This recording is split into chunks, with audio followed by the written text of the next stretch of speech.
All right, welcome back to another accountability call with the Former Athlete Society. I am stoked that you're here today, right? If you're tuning in live to our YouTube, that's awesome, right? Welcome. If you've never checked out our YouTube before, my name's Adam Ringler, and I have been a strength conditioning coach for nearly 20 years.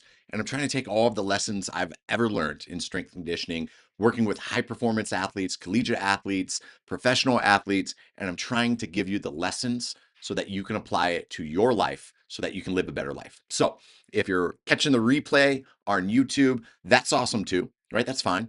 Either way, I'm proud of you for showing up for yourself because that's what these sessions are all about. They're about showing up when your schedule gets tight, when motivation dips, and when nobody is watching over your shoulder, much like a coach would do back in the day. So, uh, we're going to talk about a lot of different things today, right? I just want to put that out there. We're going to help you maybe try to rebuild some of the habits that you once had as a college athlete, and that's what my job is to do for you today. So, you know this, when we were competing, when you were showing up, doing all that, that was easy. It was easy for us, right? Because the structure was already there.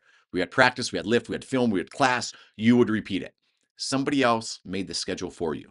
And all you had to do was follow it, execute the plan. But now it's a little different. Nobody's building our day out for us. It just doesn't happen that way anymore, right? Nobody's checking attendance. The accountability has to come from within. And that's where a lot of former athletes, that's where they fall off. These calls, what I'm trying to do here right now on these YouTube, right, for our one-on-one and for our small group here in the Former Athlete Society, that's what we're doing. We're rebuilding the structure. We talk about performance, we talk about health habits, real world strategies that help us stay sharp, both physically, maybe mentally, certainly emotionally, all of those things. Now, whether we're chasing a better body composition or we're trying to eat cleaner or we're just trying to stay consistent, these topics are meant to give us some real practical tools, things that you can actually do today, not just think about. They're not rooted in theory, they're rooted in practicality. So, today I have 5 new accountability topics, and each one connects to a much bigger theme. Whether it's developing a better health or performance behaviors as former athletes, we'll talk about nutrition hacks, motivation triggers, productivity systems, uh, tactical training, how to interpret our body signals the way that we used to maybe reading a scouting report. So let's get into this first one. But before I do, there's one thing I want to say if you're just joining us right here. Again, my name's Adam Ringler, and that's my social media handle. You can head over to there on Instagram. Give me a follow. Let me know that you're following the show via YouTube. That goes a long way with what we're trying to do with building the Former Athlete Society and this community. And I want you to be a part of building this for us and with us. So, advice number one. And now this one's a fun one, and I love it. Everyone talks about getting more protein, but nobody talks about how to actually make it enjoyable. This one thing changed how I hit my protein goals, and I do it every single morning. So let's be honest, real quick. Getting enough protein isn't easy for a lot of us, especially when you're not eating on a college meal plan anymore, right? When you're actually having to juggle work, travel, life, and everything in between. But here's the thing. Protein is non-negotiable. It's the foundation of everything that we do, whether it's muscle recovery, hormone regulation, satiety, even cognitive performance. Now, most former athletes, they think that they're eating enough protein because they're eating quote unquote healthy. But when we actually track it, the numbers tell a wildly different story. I see it all the time with my own macro factor. And that's where the protein fluff comes in. I call it that because honestly, it feels like dessert. It's like a mousse, but it's all about hitting your macros. And here's how it works, right? It's super simple. You take a scoop of your favorite whey protein powder, isolate for me, I love a good isolate protein, add in a couple spoonfuls of sugar-free Cool Whip, and you whip it together in a bowl until it gets light and super airy and fluffy. Now it's creamy, it's sweet, and it feels like you're cheating on your diet, but you're not. You're just actually being very strategic with the protein intake. Now, why does this actually really matter? Because the hardest part about nutrition consistency is sustainability. Most people can white knuckle a diet for a couple weeks, but if you can't enjoy it, you're going to quit. Now, the protein fluff actually gives you something to look forward to. It satisfies the craving for something sweet without wrecking your nutrition plan. And honestly, that psychological win is just as important as a physiological one.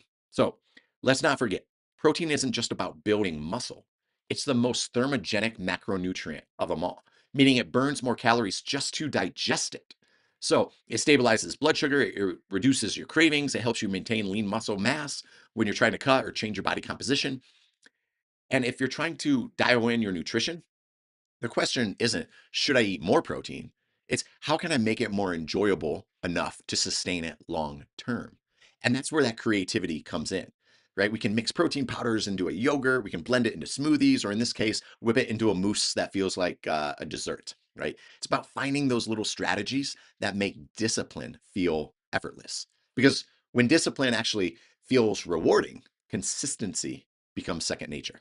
So if you've been struggling to hit your daily protein target, try this. Right? Grab a bowl, make the protein fluff, treat it like a nightly dessert, and you'll hit your numbers. You'll satisfy your cravings, and you'll actually enjoy sticking to your plan. And that's the point. Progress should actually taste good. So, hope you love that, right? And let's shift gears for a second, right? I want to talk about another topic that I think is certainly cool. But before I do, if you have yet to do this one thing, this is what I need you to do, right?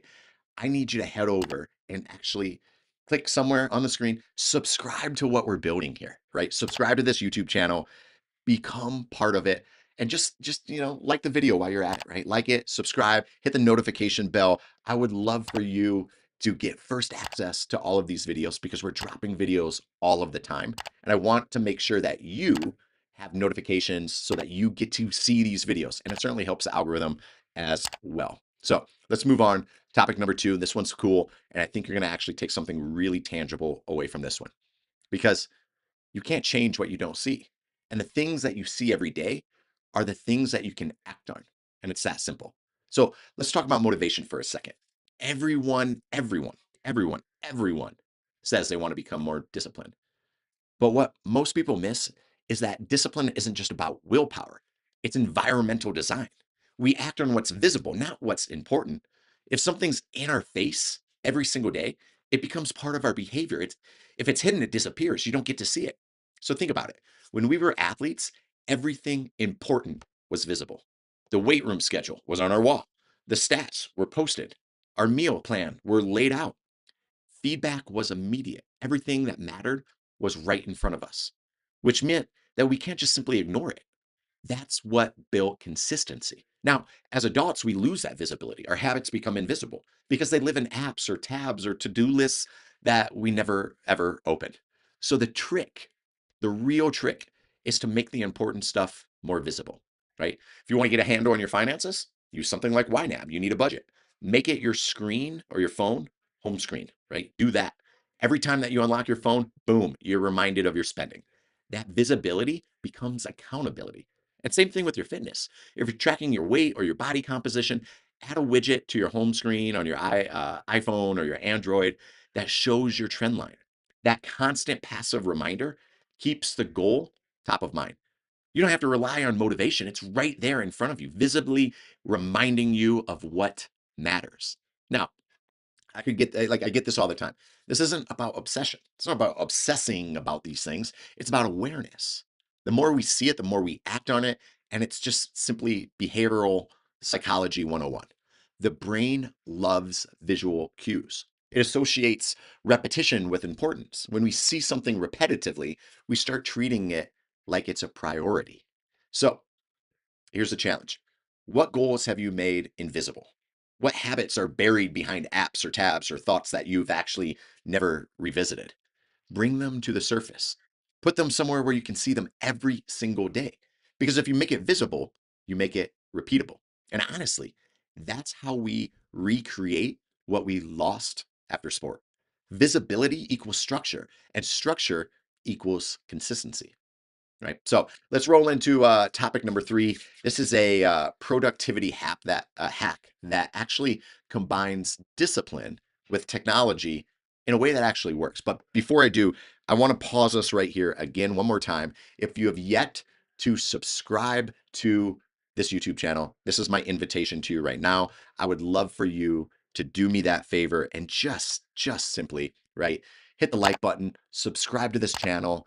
While you're at it, might as well just hit the notification bell and allow us to continue to grow what we're trying to do here in the Former Athlete Society, because this is something special and we're trying to fill the gap for student athletes that have exhausted their eligibility, that need these life lessons, that need these lessons to be able to continue on into their professional life long after their playing days finish. So let's move to the new topic, and that's about productivity. And this one's kind of I named it calendar coaching, but I think you're going to take something away from this one.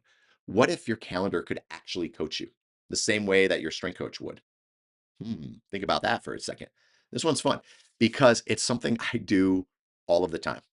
We all use our calendars for meetings, appointments, for Zooms, for reminders, but very few of us use them like performance tools. So back when we were athletes, our coaches told us where to be, where to show up, what to focus on, what to concentrate on.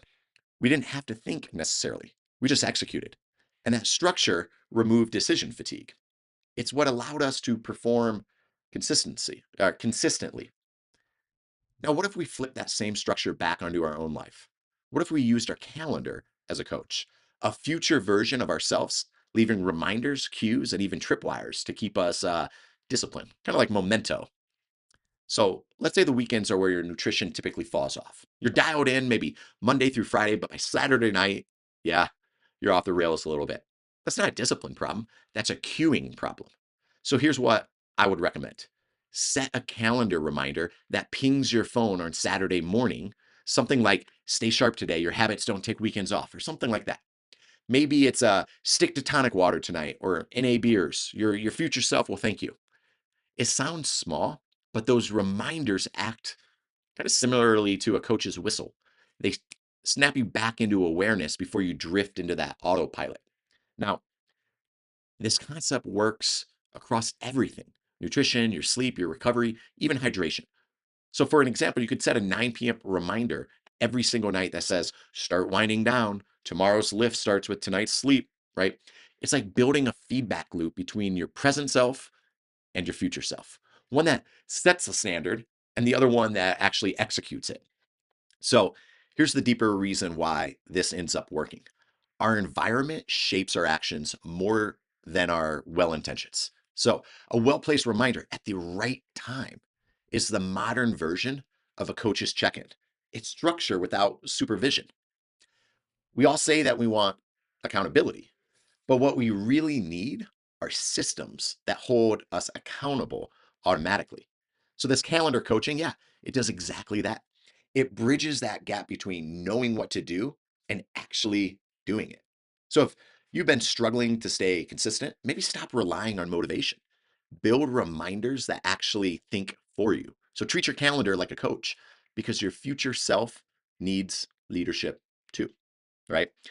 If you have if you've joined me thus far and you are liking this content, matter of fact, you love this content, then there's a few things I would love to ask from you, right? And it's super simple, right? So I would love, again, for you simply to maybe head over here, right?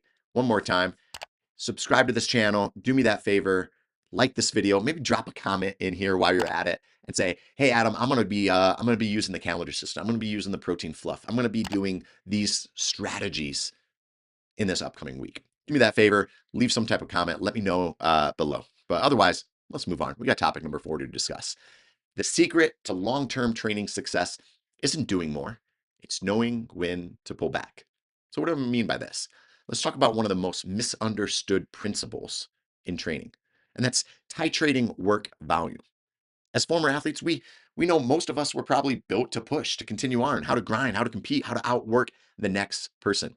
And that's a blessing, honestly, but it's also a trap, because the same intensity that built us up in sport can burn us out in life if we don't know how to actually manage that. So when we were competing, our workloads were periodized. Coaches tracked volume and intensity and recovery. We didn't just go hard every single day. We ramped up, we deloaded as well. We adjusted. But once we were out of that environment, yeah, we probably forgot that principle. We fall into the trap that more is better, thinking that if we weren't crushed at the end of every session, yeah, It didn't count. But that's not training, that's chaos. So, titrating work volumes means adjusting the total load that you put on your body based on your current readiness, not your ego. So, some weeks you can handle more, other weeks you need a little less. The problem is that most of us probably aren't honest with ourselves about how much stress we're under outside of the gym. So, work stress, relationship stress, sleep deprivation, all of those things count as load. The body doesn't separate physical stress from emotional stress. Stress is stress. So, how do we actually apply this in real world sense? You start using objective anchors. Now, maybe that's your HRV score. Maybe it's your resting heart rate. Maybe it's your sleep data, or even your perceived recovery. If your metrics are trending down, don't panic, don't freak out. Just titrate down your training volume. And maybe that means cutting out one accessory block, or reducing your sets by 20%, or swapping a lift day for a mobility circuit or a sauna day. That's not quitting, that's managing. That's actually training smart. Now, here's the mindset shift that I think is important. Progress isn't always about adding. Sometimes it's about protecting. And the athletes who last the longest aren't the ones who always train the hardest. They're the ones who know when to throttle down before the system crashes. Now, this is the same principle I use with our teams here at Colorado. We adjust the workload daily based on readiness and recovery. And that's exactly what we should do when we're out there in the real world as former athletes too. You can't expect your body to operate at a collegiate intensity when living a full-time adult life, running a career, a family, a business, and everything in between. You have to auto-regulate. So think of titration like using a dimmer switch instead of an on-off switch. It's not all or nothing. It's about finding the right dose. You're not weak for pulling back. You're actually strategic. You're preserving your capacity for the long game. So, as you head into maybe next training week, ask yourself this: am I training to stimulate or annihilate? Because those two are drastically different goals. Hey, everybody, I wanted to take a quick 30 seconds and just give you some basic information about the Former Athlete Society. This is the community that I've built to support the former athlete, the one person who's exhausted all of their eligibility, but still want to reclaim their glory days. So in it, you get one-on-one access to me as a coach. You get comprehensive program design delivered straight to your phone via Bridge Athletic. You also get the live Q&A calls. You get a digital archive of every single video that we've ever recorded, all of our master classes, all of our private articles, our community to interact with other former athletes. This is a community that I cherish, that I love, and I'm so glad that I've built this over a year ago. I want you to be a part of it. Head over to adamringler.com/former athlete. Check out the link there. You'll find all the information needed to access and to gain entry into our community. Check it out, adamringler.com/former athlete. So if you have joined me and you've made it this far, a couple different things I just want to say right away. Thank you, number one, for watching our YouTube. Again, hit the like, subscribe. I know I'm beating you over the head with all of this, but this goes a long way, not just for your notifications, but it also tells the algorithm that people value what we're building here in the Former Athlete Society, and it pushes these videos out to other people. So do me that favor, please. If you love this type of material, you're really enjoying the content that we're building, and you love what we're doing here at the Former Athlete Society, do me that one favor, like, subscribe, hit the notification bell, do me that. Let's move into our final topic. And that is one that ties it all together, right? And that is actually helping you interpret your body's feedback the same way that maybe you interpret film. So this is all about pain. Now, listen, I'm not a doctor. I don't pretend to be one online. Pain isn't your enemy. It's your body's early warning system. And you got to learn how to read it before it forces you to stop. Now, I want to talk about something that every former athlete knows, and we probably all know it well, maybe too well, and that is pain. We've all been conditioned to play through it. No pain, no gain. Rub some dirt on it. That mentality, yeah, it made us tough, but it also made us deaf to one of the most powerful feedback tools our body gives us, and that's pain. Pain is information. It's not weakness. It's not drama. It's data. And the key is learning how to interpret it, right? There's a massive difference between discomfort that drives adaptation and pain that signals dysfunction. Now, discomfort is controlled stress. It's what happens when you're pushing your limits under supervision. Pain, on the other hand, it's an uncontrolled feedback. It's your body's way of saying, hey, something's off. Check this before I make you stop. And when we ignore that signal, We don't just risk injury, we risk regression. Because every time that you push through pain, right, there's a signal without addressing the cause. Your body compensates. You shift load somewhere else, you change your mechanics, and now you're built a bad pattern. Now, over time, that pattern becomes permanent.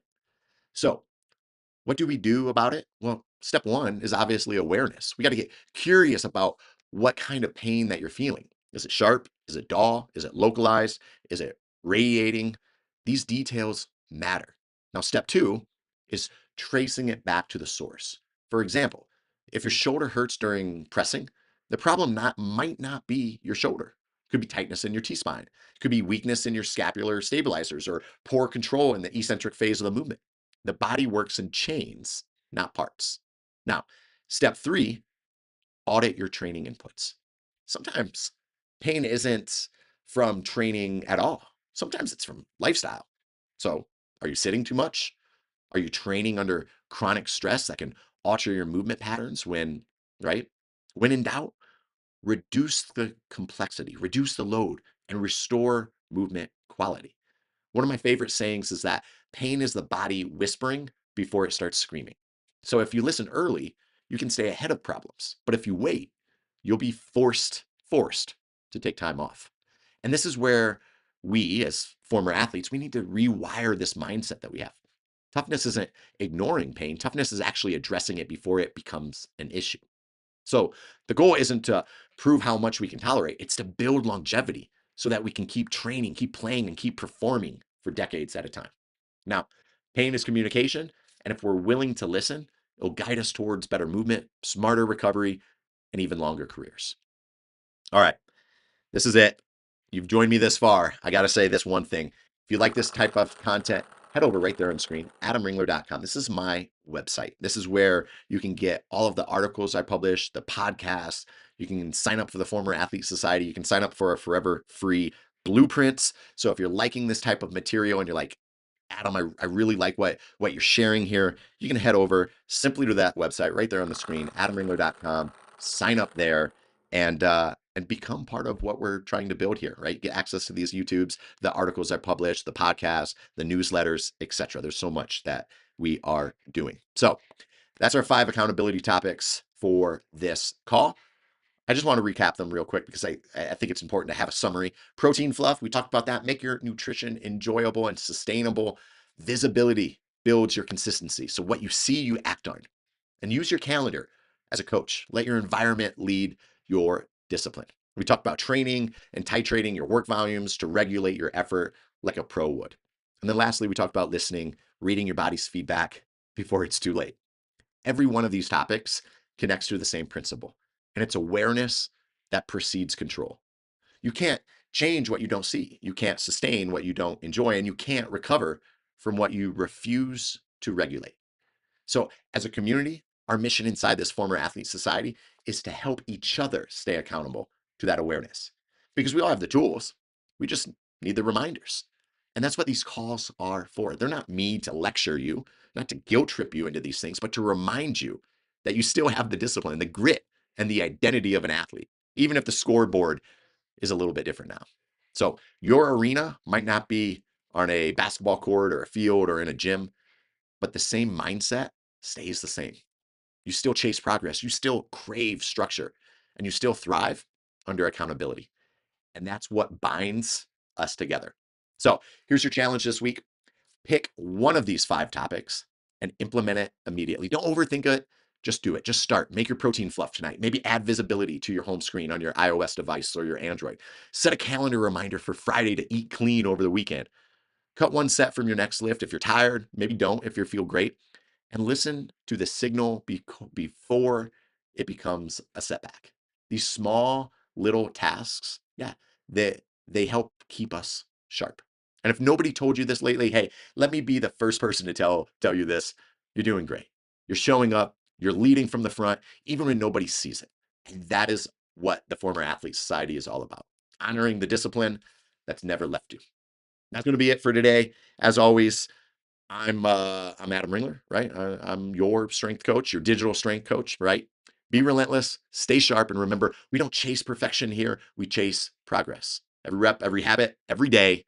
I'm going to see you on the next accountability call. Thank you so much for joining us. Until next time.